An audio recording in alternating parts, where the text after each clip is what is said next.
मी सर्व मराठी कलावंतांचं आणि सर्व माझ्या मित्रांचं मनपूर्वक धन्यवाद यासाठी देतो की त्यांनी एक अपॉर्च्युनिटी या डोंबिवली शहरासाठी दिली। खरं तर ते देशात आणि परदेशात बऱ्याच ठिकाणी क्रिकेट खेळण्यासाठी आणि एक मराठी आणि मराठी भाषा या मराठी भाषेचा असणाऱ्या कलावंतांमधील विविध गुण आणि त्याचबरोबर आपली संस्कृती एक सातासमुद्रापर्यंत गेली पाहिजे, पलीकडे गेली पाहिजे यासाठी ते सातत्याने प्रयत्न करतात।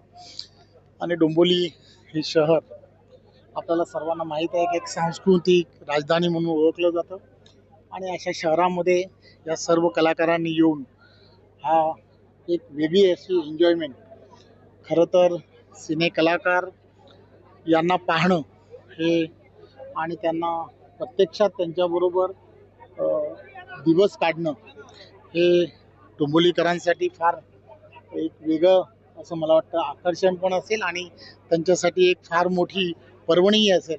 त्यामुळे मी पुन्हा एकदा या सर्वांचं या शहरामध्ये खूप खूप स्वागत करतो। तर या विषयामध्ये चषक या विषयामध्ये आज सगळेजण एक कलाकार आलेले आहेत, त्यामुळे कलाकारांबरोबर संध्याकाळ काढावी असा एक विषय।